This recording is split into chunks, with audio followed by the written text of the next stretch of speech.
made some more progress. Got my bushings back. So I'm just doing a little bit of a test fit. I got that 2.5 inch exhaust pipe going through the bushings, which are in the frame.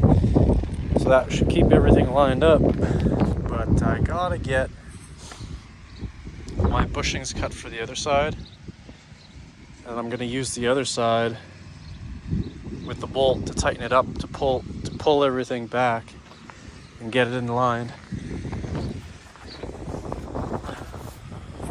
And then once I have everything in line, I'll be able to start tacking those other ones in.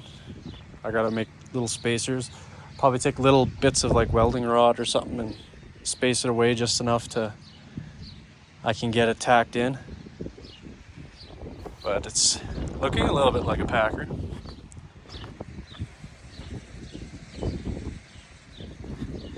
It's just leaning over a little bit right now. I'm gonna get everything level so that I know once the hitch is level, I'll be able to get that exhaust pipe level, and then it'll be with this evenly spaced away from that. That means everything should be straight. And then the back here, I'm still gonna like cut that end off, that pointed end off, and then get an axle probably the same width as this rear bar, and then a cylinder, and then I hope to be able to just take it down the road.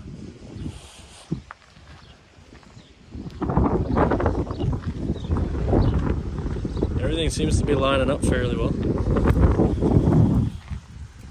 I guess we'll just have to wait and see how it turns out.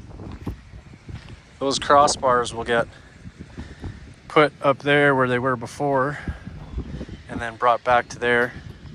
I'm just got them set up like that just so I can get an idea, but I can't put those on or cut them until I know how far back these are gonna go. And I can't figure out how far back those are gonna go until I have my cylinder. It'll go from here to there, and then I can weld this on, because then I'll know how far back it has to go. And I could probably make some reinforcement plates along the side to hold it on better. But that's some 1.25 inch steel,